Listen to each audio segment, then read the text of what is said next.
baro 8 nooc ee saaxiibadaada inaad haysato noloshaada ilaa maarmaan ay tahay. 8 nooc ee saaxiibadaada waxay muhiim kugu yihiin nolosha. kama maarmi kartid intaad nooshahay. waxaa muhiim ah inaad haysato. inuu qofku aanu yeelan saaxiib waxay u xun tahay caafimaadka nafsiga ah iyo kan maskaxeed. waxayna khubarada arrimahan ku xil dheer ay sheegeen in saaxiibku yahay fursadu qofku ku dhadhamin karo macaanka iyo farxadda nolosha. la'aantiina ay adkaanayso nolosha dhinacyadeeda kala duwan. xildheerayaasha cilmiga bulshada iyo cilmiga nafsiguba waxay kula taliyaan inuu yeesho saaxiibo kala duwan oo wadar ahaan iyo waaxid ahaanba uu la kulmo. waxaan muuqaalkan kugula wadaagayaa 8 nooc oo saaxiibo ay muhiim tahay noloshaada inaad yeelato. waayo 8danba kama maarmaysid intaad nooshahay, waayo waxay kaagala baxi karaan xaaladaha kala duwan ee kusoo waajahaya. haddaba saaxiibinteena muuqaalkeena u gudagelin waxaan kaa codsanayaa inaad ku soo biirto boggeena oo aad ka mid noqoto asxaabtaygu xidhan. haddii dhanka YouTube aad igala socoto igaarsii, sidoo kalena subscribe dheh oo ka mid noqo asxaabta dhankaas igala socota. sidoo kale barnaamijka sheegaree oo gaarsii 8 nooc ee saaxiibada ah eed adigu leedahay. 8 nooc muhiim ayay u tahay inaad noloshaada haysato.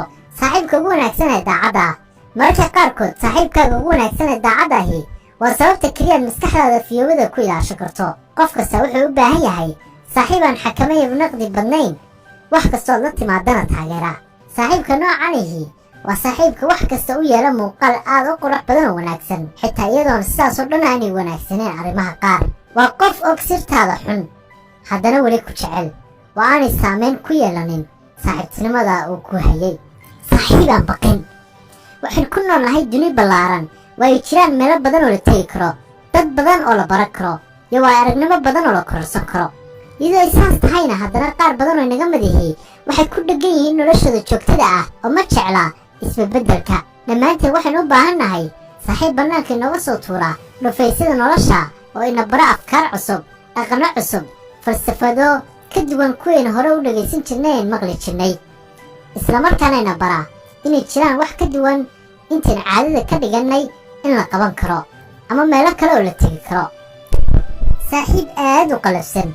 marar badan oo nolosheena ka mid ah waxaan u baahanahay inaan maqallo runta qalafsan oo laga yaabo inaynaan jeclaysanayna dhegaysigeeda. waa marka uu qofku u baahan yahay saaxiib diiran oo ay khubaradu ku tilmaameen daacadnimo wahashinimo ah uu leeyahay, amaba dhacdhacaagu badan yahay, amaba naftaada aad qaladaad ka gelayso.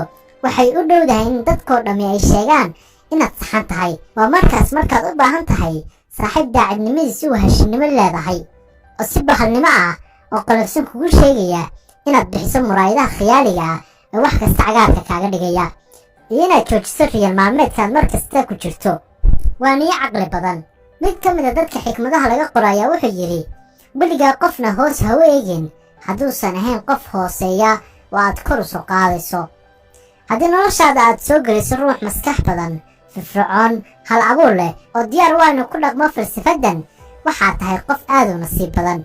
dhammaanteen waxaan u baahannahay saaxiib ina dhiirigeliya, ruux firfircooni nagu abuura, si aynu u noqonno dad sida hadda yihiin ka fiican. waaniyaha caqliga badan ay tahay inaad la saaxiibtaa qasab maaha inuu yahay qof aad isku shaqo tihiin amaad hiwaayo tihiin.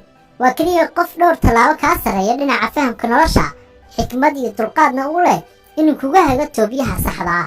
qof kasta ayaa kuu noqon kara saaxiib aad wada shaqaysaan, xitaa mararka qaarkood asxaabtaada kuwa kaa da'da yar iyo kuwa kaa waaweyn. keliya waxaa muhiim ah qofkani sheekooyinka iyo dhacdooyinka kuu soo qaadanayo ay firfircooni badan ay ku gelinayaan, sidoo kale xikmadaad ka dhaxlayso. waxaad u baahantahay saaxiib aad kala dhaqan tihiin. haddii qof kastoo dunidan jooga uu yeesho saaxiib ay kala hidiya dhaqan yihiin, waxa ubaal in dunidu ay noqonayso meel ka fiican meesha ay maanta tahay. inaad hesho saaxiib aad kala dhaqan tihiin waxay ku baraysaa duruus la xidhiidha hidaha iyo dhaqanka iyo qiyamka ka baxsan kaaga. marar badan waxaa dhici karta inaad hesho meelo fara badan oo dhaqankaaga lagaga fiican yahay oo ay tahay inaad kaga dayato, si aad inaad qurxiso shakhsiyadaada iyo dadla macaamilkaaga, ama aad barato hab ka duwan qaabka arrimaha loo maamulo, mushkiladahana loo xalliyo.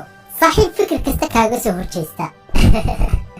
waxa ogaadaa saaxiibkan inayn leenahay bini aadam ahaan waxayn dabeecad u leenahay inayn is urursanno oo intay dibadda naga joogtaan weerarno. haddaba waxaad ogaataa haddii aad saaxiib ka dhigato un dadka adiga ku raacsan, kula fikirka ah, kula dhaqanka ah, kula qiyimka ah, ama ugu yaraan aragtidaada ka hor imaanaynin, waxaad ku dambaynaysaa inaad noqoto qof dunida inteeda kale oo dhan ka go'an.